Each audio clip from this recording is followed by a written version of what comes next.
ஆறுமுகன் ஆறுமுகன் அம்பிகை பொன்னம்பலவன் ஞான குருவாணியை உள்ளாடு நீடாழி உலகத்து மறை நாளோடு அஞ்சன்று நிலநிற்கவே வாடாத தமிழ் வாய்மை முனிராஜன் மகாபாரதம் சொன்னான் ஏடாகமாமேறு வெற்ற ஆகவும் கூறெழுத்தாணிகள் கோடாக எழுதும் பிரானை பணிந்து அன்பு கூர்வாமரோ ததறினான்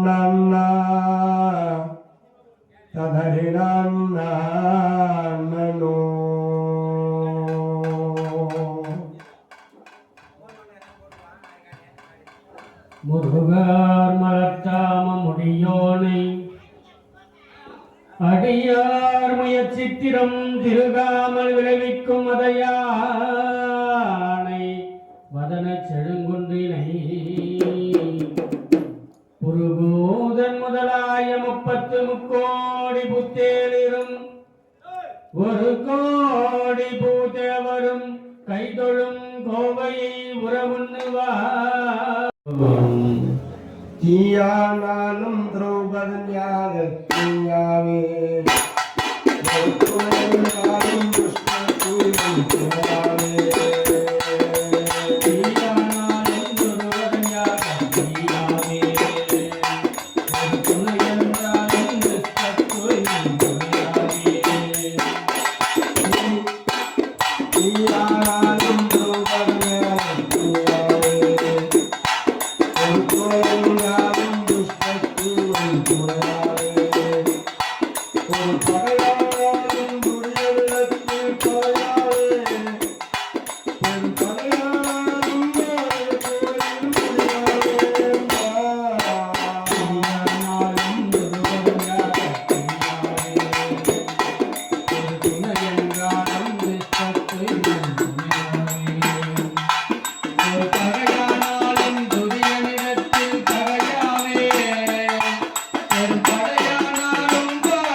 சிறப்பாராலும் காலையில் போட்டும் சிறப்பாரே மூச்சானாலும் மக்கள் வளர்ந்து சிறையாவே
Thank you.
கண்மலரில் கண்ணருளை பொழிய தாயுடன் கண்மலரில் கண்ணருளை பொழிய தனையர்களின் பாவமெல்லாம் தனிவழிய போய்விடுமே மஞ்சள் மக்களகி மங்கள மக்களகி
எழுதிய பாரதம் வேதங்களோடு இணைந்தது வேதங்களோடு இணைந்தது வேள்விகளோடு தொடருது அனல் மேலே திருவிழா அனல் மேலே திருவிழா அக்னி வசந்த விழா வியாசரு சொல்ல விநாயகன் எழுதிய பாரதம் வேதங்களோடு இணைந்தது வேள்விகளோடு தொடருது. அரங்கம பார்வதி பதையே அரங்கர மகாதேவா ராதாரமண கோவிந்தா. அந்த இடும்பாசூரனை அழித்தான். சமபலம் உடையவர்கள் 7 பேர், ஒத்த பலம் உடையவர்கள் 7 பேர். இடும்பாசூரன், பகாசூரன், சராசந்தன், மணிமாலன், கீசகன், துரியோதனன், பீமசேனன். இந்த பீமன் கரத்தாலே முதலிலே மாண்டு போனவன் இடும்பாசூரன்.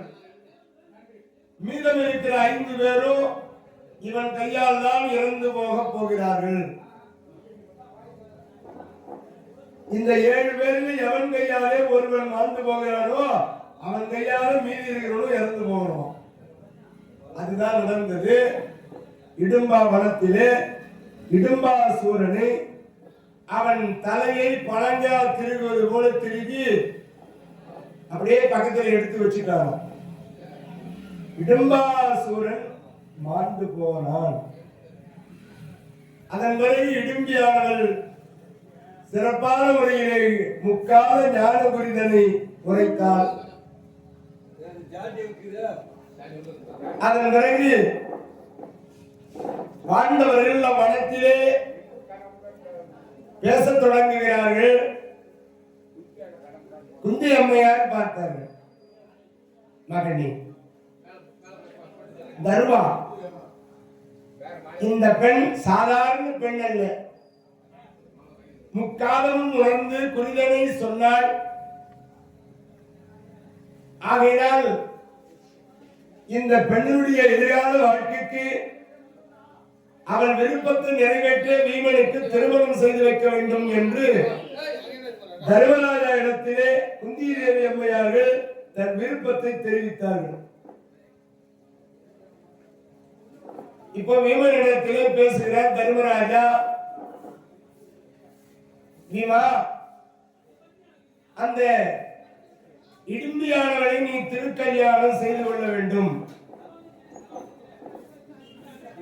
வீமனியரே மறுத்து பேசுகிறார். அண்ணா, நாமோ மனிதர்கள், அவர்களோ அரக்கர்கள். நமக்கும் அவர்களுக்கும் குலப்பொருத்தம் இல்லையே, எப்படி செய்து கொள்வதன்னா? வேண்டாம். எத்தனையோ அறிவுரைகளில் சொன்னாலும் வீமஜன் மறுத்து பேசுகின்றான்.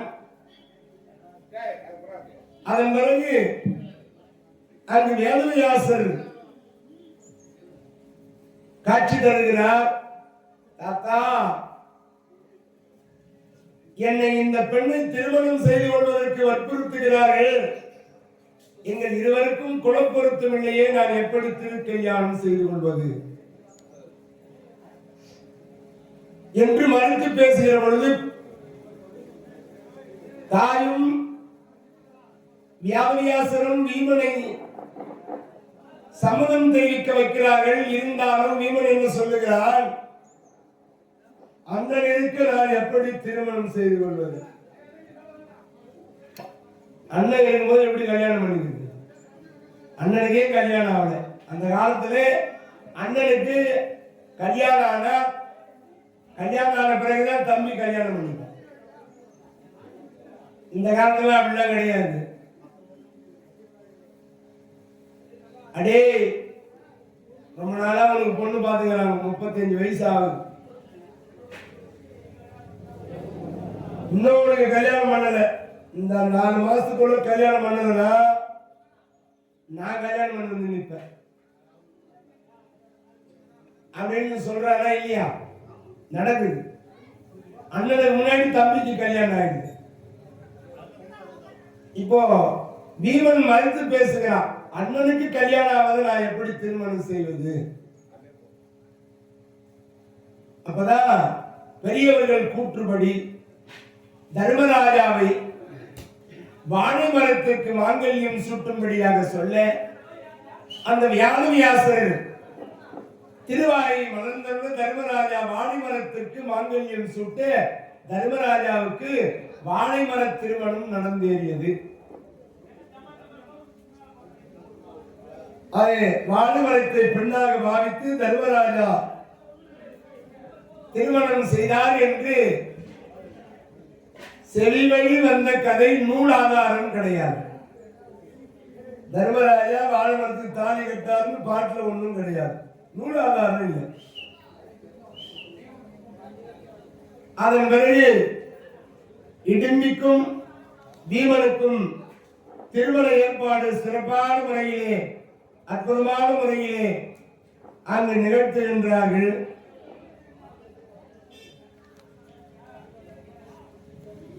அருமையான திருக்கல்யாண வைபோகம். மத்தளம் கொட்ட மரிசங்கம் நின்றோத முத்துடை நாமும் நிறைந்த பந்தற்கு மைத்துனன் நம்பி மதுசூதன் வந்தன்னை கைக்கதம் பற்ற கண்ணா கண்டே தோழினாள்.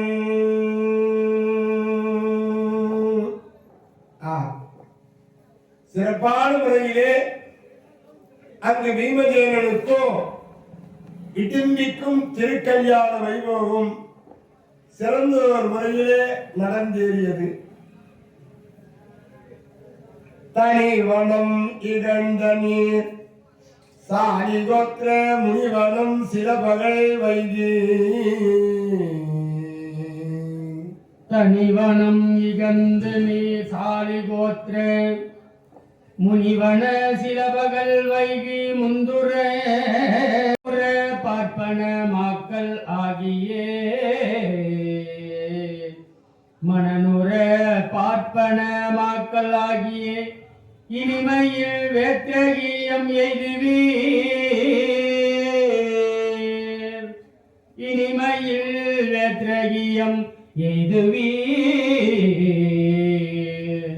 பீமனும் இடும்பியோ வேதவியாசருடைய பாதாள விந்தங்களை பணிந்து பெரியவருடைய ஆசீர்வாதம் பெற்றார்கள்.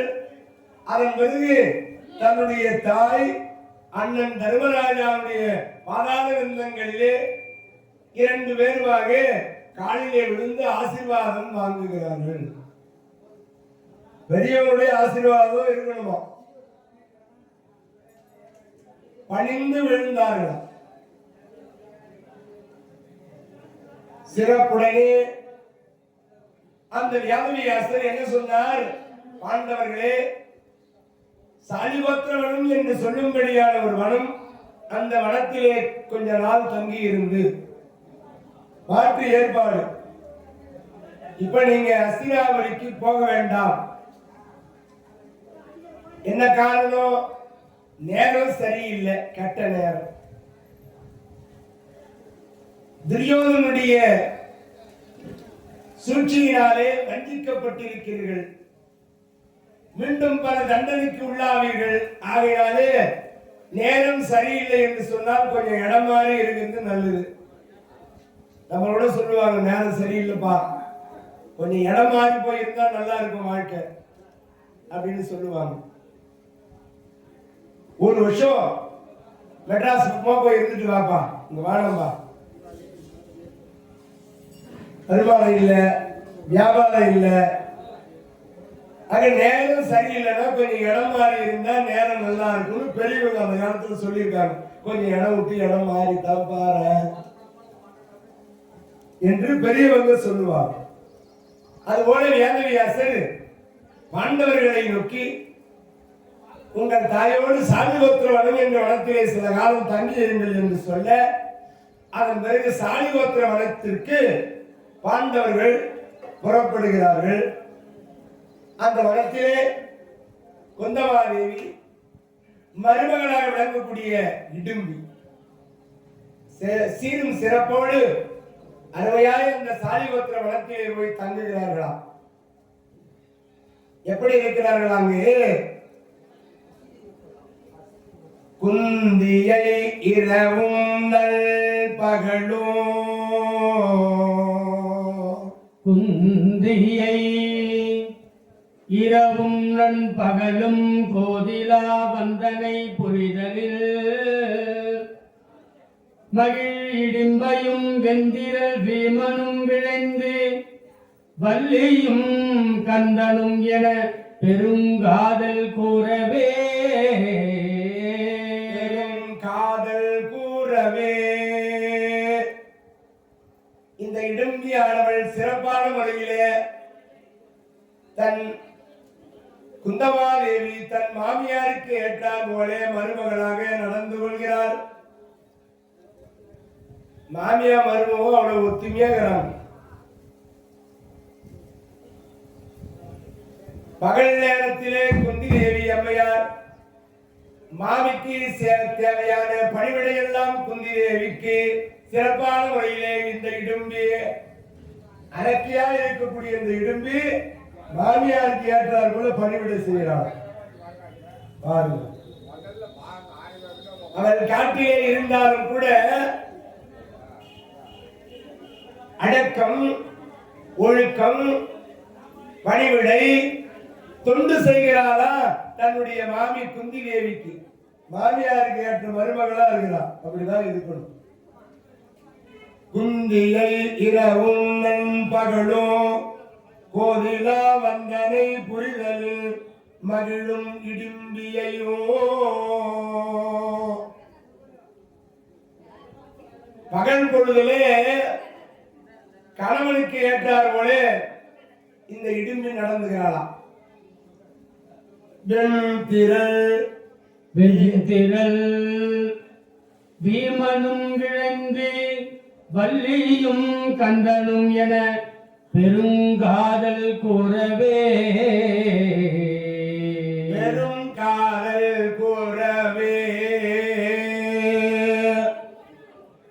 பகல் பொழுதிலே வீமனுக்கு ஏற்ற மனைவியாக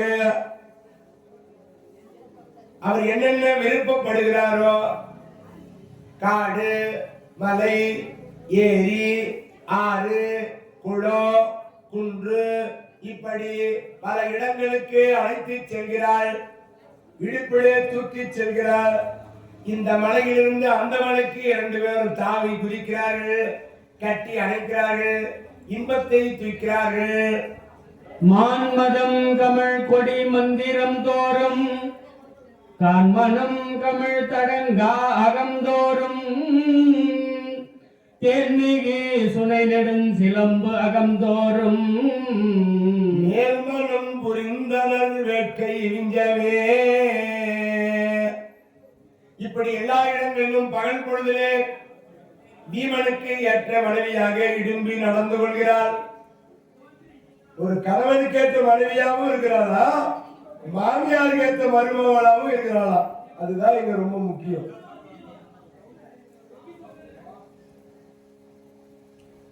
ஒரு மாமியார் மருமக சண்டை. என்ன பண்ணா, ஏண்டா மகனே உனக்கு அம்மா வாங்கி நான் ஓடுமா இல்ல உன் மண்டாட்டியார என் மருமக ஓடுமா முடிவு பண்ணி. நானா அவளா, நானா அவளா, என்ன பண்ணுவான் அவன்? 2 பேருக்கிட்டும் அடி நுழைக்கிறான். என்னதான் இருந்தாலும் தாயினுடைய பாசத்தினாலே அம்மா எனக்கு நீதான் வேணும் அப்படின்னா உன் மண்டாட்டிய கோழிப்பேடு போட்டு கட்டி சுடுகாட்டுல கொண்டு போய் விறகு வச்சு எண்ணெய் ஊற்றி கொளுத்திடுறா அப்படின்னு அவங்க அம்மா சொல்லிட்டாங்க. சரிம்மா இன்னைக்கு அப்படியே ஆகட்டும் அப்படின்னு அவன் தூங்குற நேரமா மயக்க மருந்து வச்சு அவன் கொண்டாட்டி என்ன பண்ணா, டக்குனு கோழிப்பேடு போட்டு கட்டி முதுகு மேல தூக்கின்னு சுடுகாட்டுக்கு போனோம்மா. விறகெல்லாம் அடிக்கிட்டான். கை நிறைய கெரோசின் வாங்கிட்டான். ஒரு கேன் நிறைய கெரோசின். ஆமா. ஆகவே அந்த சுடுகாட்டிலே விறகெல்லாம் அடுக்கி மூட்டில இருக்கிற பொண்டாட்டியும் விறகு மேல வச்சுட்டான். எண்ணெய் நல்லா ஊத்திட்டான். ஊத்திட்டு பத்தி பெட்டியை தேடுறான். இருட்டு நேரம், பத்தி பெட்டி கிடைக்கல. சரி வீட்டுக்கு போய் எடுத்துட்டு வந்துடலாம் அப்படின்னு வீட்டுக்கு வரான். அங்கே அந்த ஆடு மேய்த்த ஒருவர் தன்னுடைய 40 ஆடுகள் ஒரு ஆடு தேடின்னு வர்றாரு. அந்த நேரத்துல ஒரு ஆடு பட்டிக்கு வந்த ஆடுல 39 ஒண்ணு இல்லையேன்னு தேடி வந்தாரு பாரு. இந்த மூட்டை அசையுது. மயக்கம் தெளிஞ்சு உள்ள இருந்து அவன் அசையறா, கொஞ்சம் சத்தம் போடுறா, இது விட்டு கேக்குது. இந்த ஆடு மேய்க்கிறவருக்கு அடடா இதெல்லாம் வம்பா போச்சு, இதெல்லாம் வம்பா போச்சு அப்படின்னு அந்த மூட்டை கிட்ட வந்து பார்த்தா உயிர் இருக்குது, பேச்சு இருக்குது, குரல் கொடுக்குறாங்க, என்னை காப்பாத்துங்க என்னை காப்பாத்துங்கன்னு சத்தம் வருதுன்னு சொல்லிட்டு மூட்டையை அவிட்டு பார்த்தா அழகான பெண். அடடா மா கவலைப்படாது, தப்பிச்சு போயிடு, நீங்க உயிரோட போயிடு, எண்ணெய் ஊத்தி கொட்டிடுவாங்க. தான் தேடி வந்த ஆடு கிடைச்சது. அந்த ஆட்டை கட்டி அந்த ஆடு மேய்ப்பவரும் அங்கிருந்து புறப்பட்டார். இந்த பொண்ணு உயிரை காப்பாத்தின போதும் ஆடு போனா போயிடுன்னு போயிட்டார். இவன் நேரம் வந்தாம்பா. வந்த உடனே தீப்பெட்டி எடுத்து வந்தா வெத்தி எடுத்து கீச்சு வச்சான். கீழ் குடிச்சு அப்படியே எரிஞ்சு விட்டான் அப்படின்னு மனசுல நினைச்சு நேரம் வீட்டுக்கு வந்தாங்க. கொஞ்ச நேரம் அழுகுறா மாதிரி அழுதுட்டு 8ஆம் முடிச்சுட்டு காரிய கர்மாவை முடிச்சுட்டு அப்படியே உட்காந்துங்கிறாங்க. பகல் பொழுது முடிஞ்சு இரவு நேரம் கது தட்டுற சத்தம் கேட்குது. யாரு இந்த நேரத்தில் கதவு தட்டுறாங்களே அப்படின்னு வந்து மாமியார் என்ன பண்ணா கதவு திறந்து பார்த்தா மருமக நிக்கிறா. ஜெகஜோதி மயமாக இது, உடம்பெல்லாம் நகை மின்னுது. அப்படியே அப்பா நான் கிளம்பதில்லை, கனவா பயப்படுறா, பேய் ஏதோ வந்துச்சான்னு. மருமகளை தான் எண்ணெய் ஊற்றி கொளுத்து விட்டுமே, எப்படி இவ்வளவு நகை போட்டு வந்து நிக்கிறாளே, இவளுக்கு சந்தேகம் வருது. நம்ம மருமகளா இருப்பாளா இல்ல பேயா இருக்குமா? அடடா வம்பா போச்சே, இதான் வம்பா போச்சே.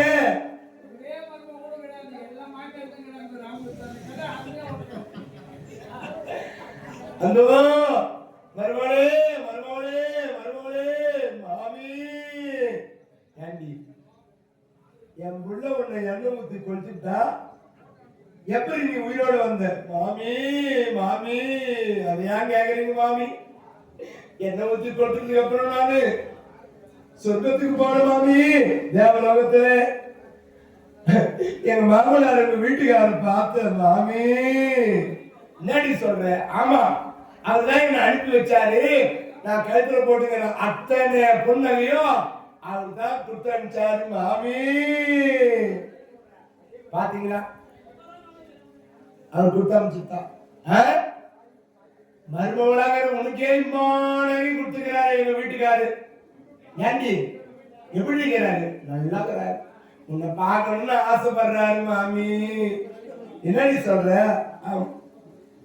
உனக்கே இவ்வளவு நகை கொடுத்துக்கிறாரு, நான் போன எம்மா நகை எங்க வீட்டுக்காரர் கொடுப்பாரு. என்ன மகனே, என்னம்மா இங்க வாடா, இங்க வாடா, இங்க பாரு, முன்னாடி பாருடா, என்னம்மா சொல்ற? அவன் துண்டக்கான துணி காணி எழுந்து வந்து பார்த்தா கொண்டாட்டி உயிரோட இருக்கிறான். கழுத்தெல்லாம் நகை பாருடா, உங்க அப்பா கொடுத்து அமைச்சுக்கிறாரு. பாருடா, இவளுக்கே இவ்வளவு நகை கொடுத்துக்கிறாரு, நான் போன எவ்வளவு நகை எங்க வீட்டுக்காரர் கொடுப்பாரு உங்க அப்பா. என்னையோ கோழி கோயில் போட்டு கட்டுறா, நீங்க ராத்திரியே எண்ணெய் விறகு வைங்க, விறகுலாம் அடுக்கி எண்ணெயும் போட்டு கொத்துறா. கொளுத்துறியா இல்லையாம்மா? கொளுத்துறியா இல்லையாடா? எனக்கு கோழி கோயில் போட்டு கட்டு. அதே மாதிரி தாய் சொன்ன பிரகாரமே செய்தா. பெரிய கோழி கோயில் போட்டு அம்மா அந்த கோழி கோயில் வச்சு கட்டிட்டான். கெரோசின் எண்ணெய் எடுத்துக்கலாம், கேன் நிறைய. அவன் என்ன பண்ணா, இன்னொரு கேன் பெட்ரோல் எடுத்து கொடுக்குறான். எல்லாரும் வாங்கினாங்க பாரு, பெட்ரோல் தட்டுப்பாடு வந்துச்சு. அவன் பெட்ரோல் வாங்கி வச்சிருந்தா, அதையும் எடுத்து போடுறா, அதையும் தூக்கினாருப்பா இவரு. இப்போ மூட்டையை தூக்கின்னு அந்த கெரோசினையோ பெட்ரோலையோ கையில் தூக்கின்னு போற நேரத்துல என்னங்க பட்டி பட்டி மறந்துட போறீங்க? சரியா லாபம் பத்தினடி பத்தி பட்டிய மறந்துட போறீங்க, மறந்துட போறீங்க. பத்தி பட்டியும் கொடுத்து அனுப்பிச்சுட்டா மருவோம். நேரா வந்தப்ப விறகெல்லாம் அடுக்குனா தாயை தூக்கி அது மேல வச்சா, எண்ணெயும் ஊத்தனா பெட்ரோலையும் ஊத்தனா, வத்தி பட்டி எடுத்து கீச்சி வச்சா திக்கு குடிச்சு. அதன் பிறகு வீட்டுக்கு வந்துட்டான். அம்மா அம்மா அம்மான்னு அழுதா. 8ஆம் நாள் துக்கம், 15ஆம் நாள் நடப்பு, 16ஆம் நாள் காரியம். எல்லாம் முடிஞ்சிச்சு. இப்ப பிள்ளைகார அம்மா வருவாங்கன்னு கதவை திறந்து வச்சுக்கிறாம்மா. கோதிலால் வந்தனை புரிதலில் மகிழிடும்பையும் வெந்திரல் வேமனும் விளைந்து வள்ளியும் கந்தனும் என பெருங்காதல் கூறவே குந்தியும் இரவும் நண்பகலும். இரவிலே கணவனுக்கு கேட்டார் போல, பகலிலே மாமியாருக்கு கேட்டார் போல ஒரு அரக்கர் குலத்தை சேர்ந்த ஒரு பெண் இடும்பி அத்தகைய தன்மையோடு நடந்து கொள்கிறார் என்று சொன்னால், இந்த மகாபாரதத்திலே நாம் எங்கு பிறந்திருக்கின்றோம், எந்த குலத்திலே நாம் பிறந்திருக்கின்றோம், எந்த தேவர்களா, அசுரர்களா, அரக்கர்களா, முனிவர்களா, மனிதர்களா என்று பார்க்க வேண்டியதில்லை. பணிவு பெரியவர்களுக்கு ஏற்றால் போலே நடந்து கொள்வதுதான் வாழ்க்கை என்பதை மகாபாரதத்தின் வாயிலாக நமக்கு எடுத்துரைக்கிறார்கள். ஒரு மருமக மாமியாருக்கு எப்படி பணிவிடை செய்ய வேண்டும் என்பதை இடும்பியின் மூலியமாக நமக்கு தெளிவுபடுத்துகிறார்கள். அதனால எங்கு ஊமைப்படுத்துகிறார் பாருங்க. கந்தனும் என பெரும் காதல் கூறவே வள்ளியும் கந்தனை போல. இவர்களை பார்ப்பதற்கு எப்படி இருக்கிறதா? கந்தன் அந்த பெருமான், முருகப்பெருமானும் வள்ளியை போல பீமனும் இந்த இடும்பியும் திகழ்கின்றார்களாம். உதாரணம் சொல்றார் பாருங்க. பீமனை முருகன்னு சொல்றார் பாட்டுல, இடும்பிய வள்ளின்னு சொல்றார். அப்ப பீமன் முருகனை போல, அந்த இடும்பி வள்ளியை போல எப்படி வாழ்கிறார்களா? வள்ளியம்மாள் வள்ளிக்கிழங்கு பள்ளத்திலே நம்பிராஜனுக்கு மகளாக வளர்ந்து வருகிறார். அப்பொழுது முருகனையே அவள் வழிபாடு செய்தாளாம். முருகனைத்தான் நான் திருமணம் செய்து கொள்ள வேண்டும் என்று தவம் செய்கிறார். 12 ஆண்டுகள் தவம் செய்தால் வள்ளி. அந்த வள்ளியை முருகப்பெருமான் மணப்பதற்கு பல லீலைகள் செய்கிறார் முருகப்பெருமானே. ஒரு குறத்தியாக ஒரு பெண் வடிவத்தை எடுத்து அங்கு வள்ளியிடத்திலே வந்து குறி சொல்வது போல ஒரு நிகழ்வு நடக்கிறது. வெள்ளிமலை, பொதிகை மலை, வேடர் மலை, காடர் மலை, எங்கள் மலை அம்மே, வேலன் விளையாடும் பழனி மலை, எங்கள் மலை அம்மே. வெள்ளிமலை, பொதிகை மலை, வேடர் மலை, காடர் மலை, எங்கள் மலை அம்மே, எங்கள் மலை அம்மே, வேலன் விளையாடும் பழனி மலை, எங்கள் மலை அம்மே. வெள்ளிமலை, பொதிகை மலை, எங்கள் மலை அம்மே, எங்கள் மலை அம்மே, வேலன் விளையாடும் பழனி மலை, எங்கள் மலை அம்மே. விளையாடும் பழனி மலை, எங்கள் மலை அம்மே, எங்கள் மலை அம்மே. உள்ளபடி குறி உறக்கும் மலக்குறத்தி அம்மே, மலைக்குறத்தி அம்மே. இன்று உள்ளதையே நான் எடுத்து உனக்குரைப்பேன் அம்மே, இன்று உள்ளதையே நான் எடுத்து உனக்குரைப்பேன் அம்மே. உள்ளபடி குறி உரைக்கும் மலைக்குறத்தி அம்மே, மலைக்குறத்தி அம்மே. இன்று உள்ளதையே நான் எடுத்து உனக்குரைப்பேன் அம்மே, எடுத்து உனக்குரைப்பேன் அம்மே. கணக்கூறவன் துணை குளத்திலிருந்து ஒரு மானும் வயிற்றில் பிறந்தார், நம்பி மண்ணின் மகள் என வளர்ந்தார். கணக்கூறவன் திணை புனக்கிளிய ஒரு மானின் வயிற்றிலே பிறந்தார், நம்பி மன்னன் மகள் என வளர்ந்தார். நம்பி மனத்திலும் மஞ்சள் முகத்திலும் மையல் தவந்திட மலர்ந்தான் ஒரு மாய நிலவென எழுந்தார். அரசன் உரைத்தபடி திரைப்புனை காத்திட அழகு சிலை என நின்றார். அரசன் உரைத்தபடி திரைப்புனம் காத்திட அழகு சிலை என நின்றார். அங்கு ஆலோலம் பாடிட வந்தாய், அங்கு ஆலோலம் பாடிட வந்தாய். ஆகாய மார்க்கத்து வீதியிலே வந்த நாரத மாமுனி தான் வருவார். ஆலோலம் பாடிடும் வேளையிலே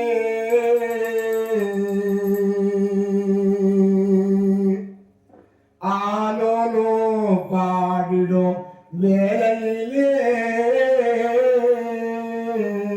நல்ல ஆகாய மார்க்கத்து வீதியிலே அந்த நாரத மாமுனி தான் வருவான். வள்ளி நாயகி நீ அவள் தாழ் பணிவார். நாரத மாமுனி தான் வருவார். வள்ளி நாயகி நீ அவள் தாழ் பணிவாய்.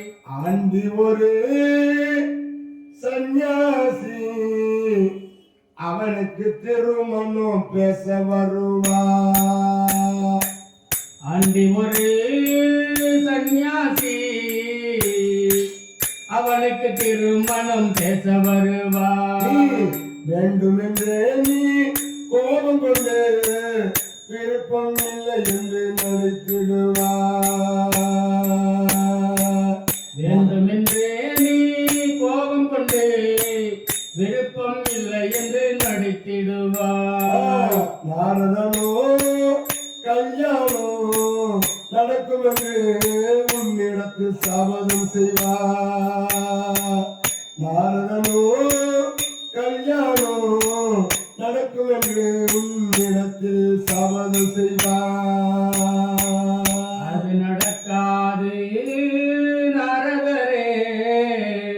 நான் தினம் கண்ணி என்று மறுத்துரைப்பாய். அது நடக்காதே நாரதரே.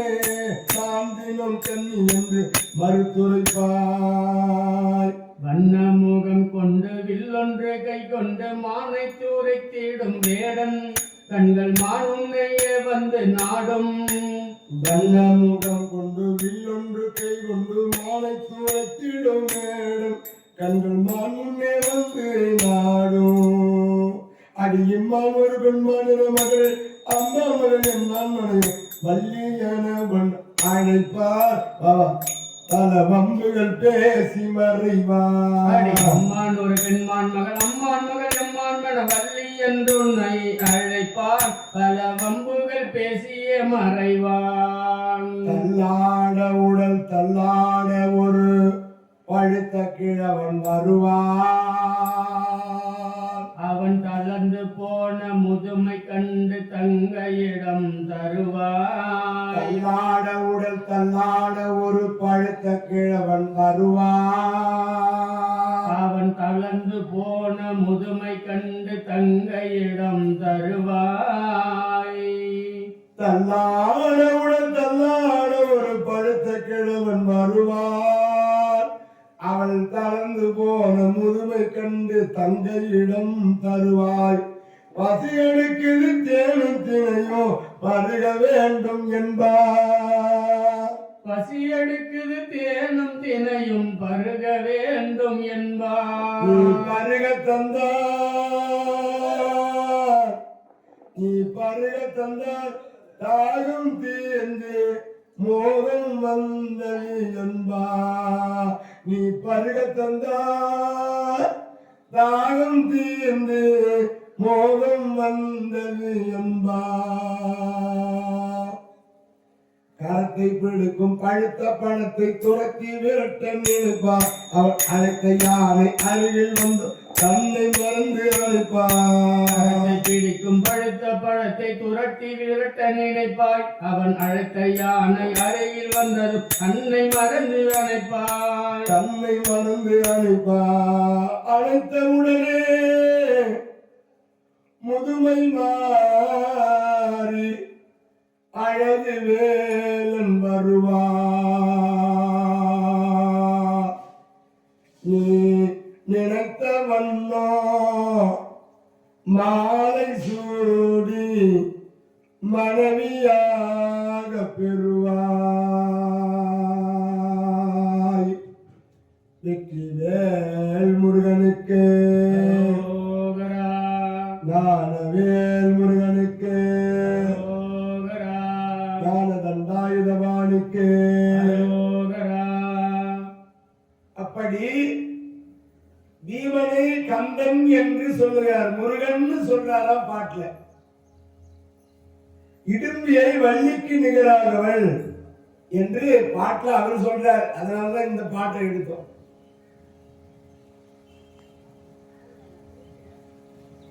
அப்படி ஒரு பணிவிடையை செய்து தன்னுடைய கணவனாரை திருப்திப்படுத்துகின்றார். சீரும் சிறப்புடனே பணிவிடை செய்து வருகின்ற இந்த இடும்பி கர்ப்பமடைந்தார். பீமனோடு இல்லற வாழ்க்கை சிறப்பாக நடந்தேறியது. நிறம் திகழ் இருட்டு, நிறம் திகழ் இருட்பிழப்பென்ன நீண்டு அறப்புறம் நரும் ரோமமும் பொறுப்பு தோள்களும்